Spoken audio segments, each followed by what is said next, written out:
여름 날씨는 덥고 힘들고 어려운 여러분들이 이 주일 예배에 나온 것을 감사드리고 주의 은혜가 여러분과 여러분 가정 속에 임하기를 축복합니다. 조선 중기 때에 한호라는 명필가가 있었는데요, 국가의 귀한 문서라든가 또 외교 문서를 도맡아 집필할 정도로 이름이 아주 떨쳐지는 그런 사람이었습니다. 그는 어려서 아버지를 일찍 여의고 가난하여 종리를 살 수가 없어서 돌이나 항아리에다가 글씨 연습을 하였다고 알려지기도 합니다. 그를 이렇게 키운 건 그의 어머니 백인당 여사였다고 합니다. 행상을 하면서 끼니를 때우기가 어려웠지만도 재능이 있는 이 아들을 위해서 종류와 먹을 모자람 없이 이렇게 사다 주어서 충분히 그 재능을 발휘하도록 했다고 합니다. 이름이 알려질 무렵에 이 아들이 혹시 자만에 빠질까 싶어서 캄캄한 어두운 밤에 내기를 했다고 합니다. 나는 칼로 떡을 썰고 너는 붓으로 글을 쓰도록 하여서 그 아들의 자만을 일깨웠던 어머니가 있었고, 그 어머니에 의하여 대명필가 한석봉이 만들어졌다 합니다. 한 사람이 만들어진 데는 그 한 사람의 재능만이 아니라 그 재능을 키운 보이지 않는 부모님, 배우의 사람들이 있었기 때문인 것이죠. 오늘을 살아가는 저와 여러분들도 다 누군가의 은덕에 의하여 지금 여기 있음을 깨닫는 우리 모두가 되기를 축복합니다. 믿음으로 사는 사람들도 마찬가지입니다. 내가 열심을 다하여 신앙을 지키고 기도하였기 때문에 이만큼 되었다라는 자만을 가져서는 안 됩니다. 배후에 기도하는 분들, 더욱 더 크기로는 보이지 않게 간섭하시는 배후에 역사하시는 하나님의 손길이 있었기에 오늘 저와 여러분들이 여기 있는 줄 믿습니다. 지난주는 믿음의 사람 아브라함에 대해서 우리가 본문 중심으로 말씀을 읽고 듣고 함께 은혜를 나누었습니다. 아브라함의 믿음 가운데 그는 앞으로 나아갈 바를 알지 못하였으나 말씀 붙잡고 나아갔다 그랬습니다. 우리가 알기로는 가나안 땅이라는 것이 이후에 알게 된 것이지만도 하나님이 아브라함을 통하여 부르셨을 때는 내가 너에게 지시할 땅으로 가라고만 말씀합니다. 지시할 땅. 구체적인 어떤 장소, 도시를 말하지 않고 내가 너에게 지시할 땅으로만 가라는 것입니다. 갈 바를 알지 못하고 아브라함은 약속의 말씀을 붙잡고 나아갔다 그랬습니다. 우리는 어떤 땅인지 구체적으로 말씀해 주십시오. 어떤 장소도 알지 못한데 너가 어찌 갑니까? 라고 하는데 아브라함은 그렇지 않았다는 겁니다. 갈 바를 알지 못하였으나 약속의 말씀 붙잡고 나아갔다는 것입니다. 그의 믿음을 본받는 우리 모두 되기를 원합니다.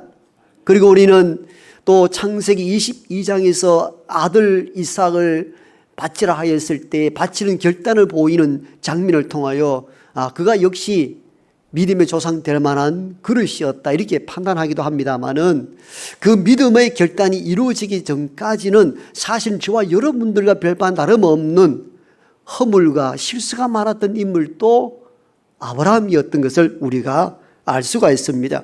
100세에 어렵게 얻은 아들 이삭을 바쳤던 것은 모든 실수와 허물에도 불구하고 하나님께서 은혜를 베푸신 그 은혜에 대한 응답으로서의 결론이지 처음부터 그러하지 않았다는 것을 우리는 잘 알 수가 있습니다.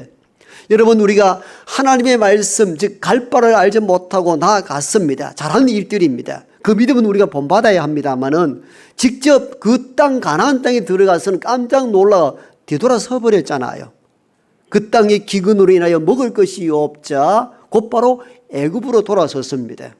우리가 이럴 때가 있죠. 말씀을 듣고 읽을 때는 은혜가 됩니다. 부흥사가 와서 부흥 집회할 때는 마음이 뜨겁습니다. 그런데 그 뜨거움의 믿음이 오래가지 않더라는 것입니다. 현실에 들어가면은 금방 식어져 버려요. 이와 마찬가지로 아브라함도 똑같은 모습을 보입니다. 그 갈 바를 알지 못하여서 하나님 말씀의 지시에 의해서 애굽에 갔는데 막상 들어가 보니까 젖과 꿀이 흐르는 땅으로 보이질 않았습니다. 먹지 못하여 기근에 허덕이는 것을 보고 곧바로 애굽으로 돌아섰습니다.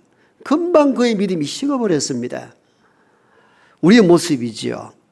애굽에 가서 한 일은 더 놀랍지요. 혹시 애굽의 왕이 나의 아내를 데려가고 나를 죽이면 어떻게 할까 하는 두려움 때문에 그 왕이 요청하기도 전에 먼저 작전을 짰죠. 누이 동생이라 속이고 아내를 내어줌으로 자기가 살겠다고 했던 인물이 우리가 알고 있는 그 아브라함입니다. 여기서 만약에 오늘 아브라함이 이 자리에 서서 우리가 신문을 하고 그에게 변호의 시간을 준다면 아브라함은 이렇게 말했을 줄 모릅니다. 제가 목사를 뭔지 거짓말을 했나요? 거짓말 한 적은 없습니다. 이가 내 동생이라고. 동생이 맞아요. 아브라함의 아내 사레는 이복 여동생이거든요. 그러니까 내 동생이라 말하는 것이 뭐 잘못되었나요? 이렇게 말할 수 있다는 겁니다. 아브라함은 절묘하게 그 어떤 상황에 따라 절묘한 처세술을 지금 보이고 있습니다. 놀랍지요. 거짓말한 거 아니라는 것이죠. 그러나 우리는 여기서 잘 알아야 됩니다. 결혼을 했다면 그는 이미 누이 동생이기 전에 나의 아내가 되는 것입니다. 그런데 아브라함은 이중적 처세술을 가지고 있는 것이 있죠. 일상적일 때는 아내로 여겼다가 나에게 위기가 오면은 여동생으로 내어주는 것입니다. 얼마나 처세술에 능숙합니까? 이게 우리가 알고 있는 아브라함의 모습이었습니다. 아브라함의 이 모습 속에서는 하나님이 나를 지키신다, 하나님이 나를 살리신다는 이 자체가 없었습니다. 즉 처세술에 능하여서 적당할 때는 너 여동생이니까 여동생을 해야 내어주는 것이죠. 처세술에 능숙했던 인물이 아브라함이었습니다. 이러한 일들은 또 그랄 지역의 왕 아비멜렉에게도 똑같은 일을 반복합니다. 일상 시민들에게서 찾아볼 수 없는 처세술입니다. 이는 보편적 인간으로서는 해서는 안 된 일을 두 번이나 반복합니다. 아브라함의 모습은 또한 어떤 모습이냐? 하나님이 약속했던 말씀들을 오래가지 아니하여 지키지 못합니다. 아브라함아, 내가 너를 큰 민족이 되게 하고 열국의 아버지가 되게 해주시겠다. 하늘의 별을 보라. 이와 같이 너희 후손이 별과 같이 많으리라 약속해 주었음에도 불구하고 75세 부르심을 입고 점점 시간이 지나갈 때에 두려움을 느끼기 시작합니다. 이러다가 자손 하나 없이 내 인생 끝날까에 대한 두려움 때문에 하나님의 약속을 말씀을 버리고 다메섹에 있는 엘리에스를 양자 삼습니다. 하나님이 계시로 말씀합니다. 아브라함아, 아브라함아, 그 엘리에스는 너희 후손이 될 수 없다. 네 몸에서 난 자가 너희 후손이 될 것이다. 거부했습니다. 그런데 시간이 지나도 또 후손이 생기지 않습니다. 아내와 또 작전을 짭니다. 아내의 여종 하갈을 통해서 아이를 낳으면 되겠다는 생각을 가지게 되고, 그리하여 낳은 아들이 우리가 알고 있는 이스마엘입니다. 하나님이 또 말씀합니다. 너희 본처 아내 사레에게서 난 자가 네 후손이 될 것이라는 것입니다. 이리하여 100세 가까이 되어서 비로소 아내 사라를 통하여서 이삭 아들을 낳았는데 문제가 생겼습니다. 여종 하갈을 통하여 낳은 형 이스마엘이 동생 이삭을 괴롭힙니다. 이 모습을 사레가 보고는 이렇게 해서 집안꼴이 안 되겠다 해서 남편에게 요청하여서 하갈과 이스마엘을 쫓아내버립니다. 가정에 불화를 가져오게 하는 장면이 우리가 알고 있는 믿음의 조상 그 아브라함입니다. 아브라함을 총평하면은 자랑보다는 흠이 많은 사람이었습니다. 인격적으로 보면은 그만한 믿음의 조상 반열에 오를 만한 인물이 되지 못한다는 겁니다. 믿음의 조상은커녕 일반 시민의 삶에서도 부족함이 많은 인물이 아브라함이었습니다. 우리 생각으로는 그렇다면 하나님은 이를 버리고 다른 사람을 선택하면 되지 않겠느냐는 생각입니다. 그렇지 않나요? 이 사람이 아니면 다른 사람을 선택해야 되는 것이죠. 인격적으로 신앙적으로 깊이가 있고 성숙한 사람을 선택하여 조상을 세운다면 떳떳하지 않느냐 그 말이지요. 그 인물을 보면은 요셉이 있잖아요. 요셉의 일면을 보면은 아브라함보다 훨씬 더 뛰어납니다. 어릴 적 형들의 시기에 의해서 어느 날 순간 귀한 아들에서 노예로 전락합니다. 애굽에 팔려갔습니다.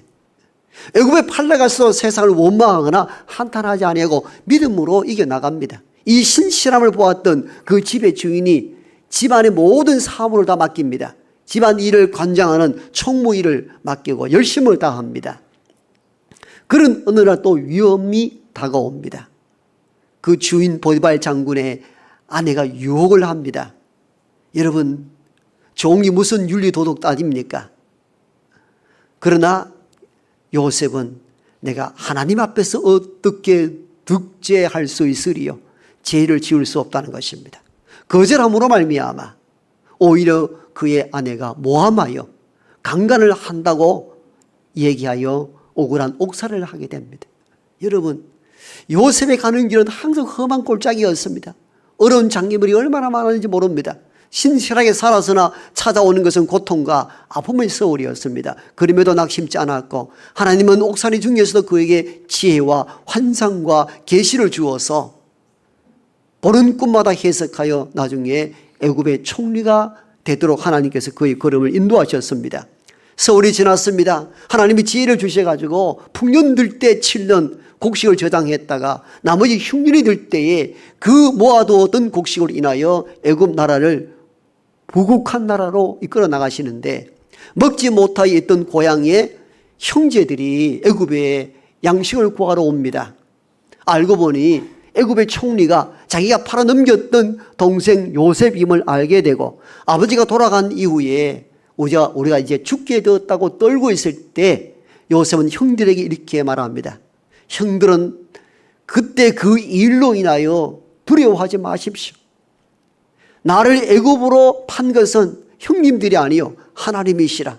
하나님께서 오늘의 환난을 구원으로 이끌기 위하여 먼저 나를 애굽으로 보내셨나이다.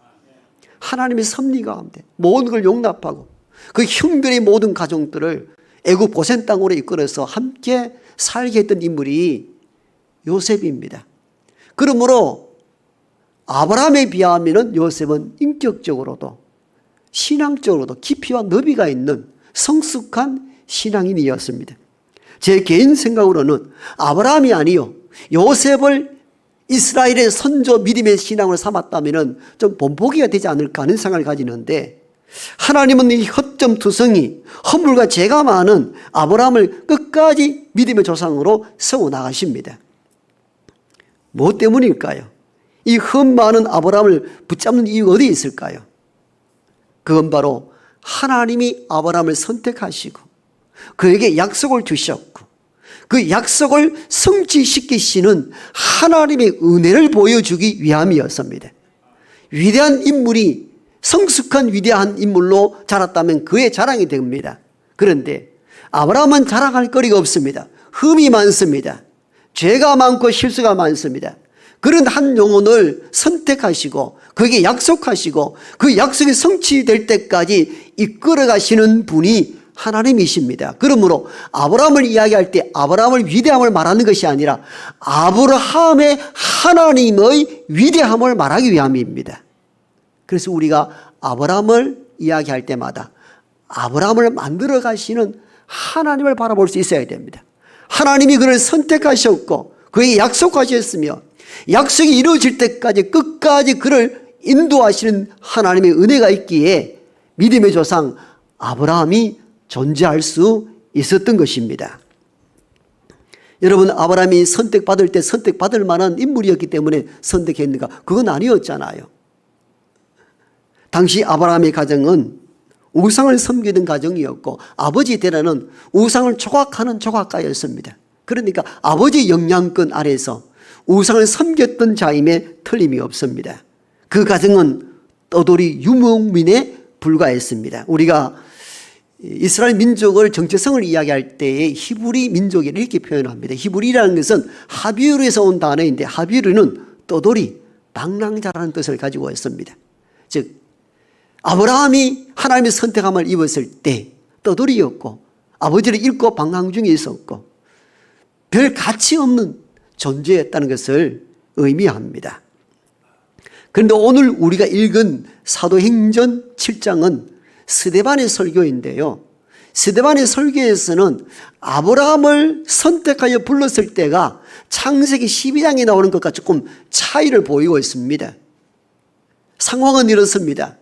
스데반이 7집사로 임직을 받고 난 뒤에 복음을 전하러 나갔다가 유대 관원들에게 잡혔습니다. 하나님을 모독한다는 신성 모독죄로 잡혀 공회에 넘겨지게 되고 공회의 대표인 대제사장이 신성 모독죄가 사실인가 신문할 때에 스데반이 했던 변호가 사도행전 7장 스데반의 설교입니다. 오늘 그 배경을 이해하고 제가 한 번 더 오늘 7장 1절로 4절 읽습니다. 대제사장이 이르되 이것이 사실이냐? 사실이냐? 이 신문하는 의미는 네가 하나님을 모독했다는 것이 사실이냐? 라고 할 때에 스데반이 이르되 여러분 부형들이여 들으소서. 우리 조상 아브라함이 하란에 있기 전 메소포타미아에 있을 때에 영광의 하나님이 그에게 보여 이르시되 너 고향과 친척을 떠나 내가 너에게 보일 땅으로 가라 하시니 아브라함이 갈대아 사람의 땅을 떠나 하란에 거하다가 그의 아버지가 죽음에 하나님이 그를 거기서 너희 지금 사는 이 땅으로 옮기셨느니라. 아멘. 무슨 말씀인가 하면 간략하게 정리하면 이렇습니다. 스데반은 신성 모독죄로 잡혀서 널 변호해보라 했을 때에 시작을 어디부터 시작하는가 하면은 하나님이 우리 조상 믿음의 조상 아브라함을 선택한 데부터 설교를 이어가기 시작합니다. 그런데 이 지점이 창세기 12장과 좀 다르다는 것입니다. 창세기 12장에서는 하란에서 하나님께서 아브라함을 선택합니다. 너의 고향 친척 본토 친척 아버지 집을 떠나라 명하는데 스데반의 설교에 보면은 아브라함이 하나님의 선택을 받았던 때가 어딘가 하는가? 갈대아 우르라는 겁니다. 갈대아 우리에서 선택받고 하란까지 와서 아버지가 죽고 난 뒤에 다시 하란에서 가나안까지 왔다 이렇게 표현합니다. 그래서 종종 이 창세기 12장과 사도행 7장 늘 대립이 되는데 전체 구약 성경 읽어보면은 창세기 15장 7절로 넘어가다 보면은 스데반의 설교가 더 정확하다는 것을 알 수가 있습니다. 창세기 15장 7절에 보면은 갈대아 우리에서 하나님이 아브라함을 불렀다는 대목들이 또 나옵니다. 그러므로 전체적 내용을 담아볼 때에 하나님이 아브라함을 선택했던 때가 갈대아 우르 메소포타미아가 맞습니다. 그럼 메소포타미아는 어떤 지역인가? 우상의 도시였습니다. 그러니까 하란보다 더 못한 도시였던 것이죠. 그럼 그를 선택해야 될 이유가 있나요? 인간적으로나 신앙적으로 아무 보잘것도 없는 한 영혼을 하나님께서 지정하여 선택하고 그게 약속하셨고 그 약속이 성취될 때까지 지속하여 하나님께서 이끄시는 은혜가 있었기에 아브라함이 존재했다는 것입니다. 스데반의 설교는 이것을 지금 이야기하고 싶어 했던 것입니다. 즉 아브라함의 아브라함 된 것은 아브라함이 자신의 위대함이 아니라 선택하시고 그 약속하셨으며 그 약속이 성취될 때까지 때로는 실수가 넘어져도 지속적으로 일으켜서 오셔서 하나님의 약속의 땅으로 이끌어 가신 하나님의 은혜로 인하여 아브라함이 존재한다는 것입니다. 이 말씀을 오늘 저와 여러분들에게 인생에 대입한다면 오늘 저와 여러분이 이렇게 살아가는 모든 것은 저와 여러분의 열심도 있었던 것으로 보여지지만도 그렇지 않다는 것입니다. 보잘것 없는 저와 여러분들을 선택하시고 약속하셔서 그 약속이 이루어질 때까지 지속적으로 간섭하신 하나님의 은혜 때문인 줄로 믿습니다. 그것 때문에 오늘 여기 있는 것입니다. 이러한 예는 성경에서 허다하게 찾아볼 수가 있습니다. 야곱과 에서를 보십시오. 에서가 장자입니다. 이스라엘의 문화권에서는 장자가 우선입니다. 그런데 하나님은 장자가 아닌 둘째 야곱을 선택하여 이스라엘 후손을 계속 이어가게 하십니다. 그럼 야곱이 형 에서보다 인격적으로나 여러 모양으로도 뛰어났는가? 그렇지 않다는 걸 알고 있잖아요. 야비했습니다. 사기를 잘 칩니다. 형은 산의 대장부처럼 불의를 잘 몰랐고 거짓을 할 줄 몰랐습니다. 그 야곱이라는 이름은 사기치는 자, 남의 뒷바꿈질 잡는 자라는 뜻이거든요. 오죽게 했으면 야곱아 너 이름이 뭐냐? 내가 야곱입니다. 너 이름을 야곱이라 하지 말고 이스라엘이라 하라. 너 이름처럼 그렇게 살지 말라는 거예요. 인격적으로는 에서보다 훨씬 못한 인간이 야곱입니다. 그런데 하나님은 야곱을 통하여 후손을 이어가게 하십니다. 뭘 이야기하려는 것입니까? 야곱의 너 때문이 아니라 하나님의 은혜 덕분이라는 것입니다. 이스라엘 역사는 이렇게 흘러왔고 지금까지 이른다는 것입니다. 여러분 그렇지요? 저와 여러분이 이렇게 있는 것도 야곱처럼 보잘것없는 인생이지만도 저와 여러분을 선택하여 약속을 주셨고 그 약속이 성취될 때까지 이끌어 가시는 하나님의 손길이 있었기에 오늘 저와 여러분들이 여기 있는 줄 믿습니다. 1950년경 한국에 어떤 소작을 하는 아버지가 계셨는데 아내와 5남매를 두고 일찍 돌아가셨습니다. 그러니까 그 가난한 삶을 어떻게 살아갑니까? 막내가 그때 중학교 2학년인데 마침 한국에 전쟁이 일어났습니다. 수업은 중단되고 먹거리를 얻기 위해서 미군 박사를 기웃거립니다. 초콜릿 하나 달라고. 우리가 여행 가서 어디 아프리카나 동남아 모산 나라 가면은 $1 달라고 $1. 한국말을 잘 배웠어요, 걔들도. $1. 이때도 우리는 영어를 몰랐으면 이 영어를 다 알았다 그랬죠. 기분이 초콜릿 하나 달라고. 그래서 미군 막사를 돌아다니며 초콜릿 하나 얻어먹으려 할 때 미군 병사 부릅니다. 막사를 좀 오라고. 막사에 들어갔더니 이 아이가 눈치가 빨랐던지 어지러치면 청소를 다 합니다. 미군이 봐서 기특해서 이 아이를 하우스보이 청소부로 채용을 하게 됩니다. 이렇게 해서 전쟁이 시작되는 동안 하우스보이로 집안 먹여 살리는 일을 하고 결국은 이 미군 병사는 임무를 다하고 미국 본국으로 귀국하게 되는데 한국의 이 아이가 늘 눈에 아른거립니다. 전쟁으로 인하여 고아가 많이 넘쳐나고 먹지 못하고 배우지 못한 아이들이 많은데 한 명이라도 내가 도움을 주었으면 좋겠다 해서 유학증을 한국에 보내게 되고 이걸 붙잡고 미국으로 유학을 가게 됩니다. 가난한 집안에 하우스보이가. 그래 공부를 하는 중에 신학생에게 전도를 받게 되고 나중에 대학은 신학으로 전공을 바꾸어서 신학을 공부하고 목사 안수를 받게 되고 한국에 들어와 교회를 개척합니다. 그리고 보다 많은 북방 지역에도 복음을 전하기 위하여 국동방송을 설립하게 되고 70년대 빌리 그레함 대중집회의 통역사로 활동하게 되고 세계 침례교회 총연맹 회장에 이르기까지 됩니다. 우리가 잘 알고 있는 김장한 목사님 이야기십니다. 그는 그의 책에서 이렇게 고백합니다. 이스라엘을 자기 백성 삼기 위하여 아브라함을 선택하셨고 애굽의 노예 중에 있는 이들을 이끌어내기 위하여 모세를 선택하셨으며 이방 지역에 복음을 전하기 위하여 바울을 선택하였듯이 황폐한 이 땅에 복음을 전하라고 무조건 나를 선택하였나이다. 나의 나됨은 하나님의 은혜일 뿐입니다. 그렇게 고백을 합니다. 그렇죠. 하우스보이에 불과한 가난한 그 소녀를 하나님이 선택하시고 이끌어내 가는 이 과정을 보십시오.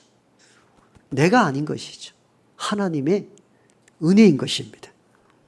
오늘을 살아가는 저와 여러분들도 우리가 뭐 대단해서 여기 있는 줄 아십니까? 그렇지 않습니다. 하나님이 선택하셨고 우리에게 주신 약속이 있으며 그 약속을 이루기까지 지속적으로 간섭하시고 역사하신 하나님의 은혜가 있기 때문에 저와 여러분들이 여기 있는 줄 믿습니다. 그렇다면 왜 이 못난 인생을 선택하여 하나님은 믿음의 사람으로 우리를 만들어 주시는가요? 그건 우리를 자랑치 못하게 하려 하기 때문입니다. 에베소서 2장 8절에 보면 이렇게 고백합니다. 너희가 그 은혜로 인하여 믿음으로 말미암아 구원을 얻었나니 이는 너희에게서 난 것이 아니요 하나님의 선물이라. 행위에서 난 것이 아니니 이는 아무도 자기를 자랑치 못하게 하려 함이라. 왜 못나고 부족한 우리를 선택하여 그 하나님의 일을 하는 믿음의 사람으로 불러주셨는가? 아무도 자기를 자랑치 못하게 하려 함이라는 것입니다. 그러면 우리가 하나님 앞에 설 때 자랑할 거리가 없는 사람입니다. 뭐 좀 됐다고 말하고 우쭐댈 수 없는 인생임을 깨달아야 됩니다. 하나님의 선택이 없었다면 우리가 이 자리에 있을 수 없다는 것을 기억하며 살아야 됩니다. 하나님은 지금도 선택한 내 백성들에게 약속을 주시고 그 약속이 성취될 때까지 끝까지 이룰 때까지 함께 하시는 은혜의 하나님이십니다. 아브라함을 말하는 것은 아브라함의 위대함을 말하는 것이 아닙니다. 아브라함을 아브라함답게 만드시는 하나님의 위대함을 설명하기 위해서입니다. 그러므로 우리가 믿음의 조상 아브라함을 이야기할 때마다 그 아브라함을 만드신 하나님의 은혜를 기억하고 은혜 가운데 살아가는 우리 모두가 되기를 축복합니다.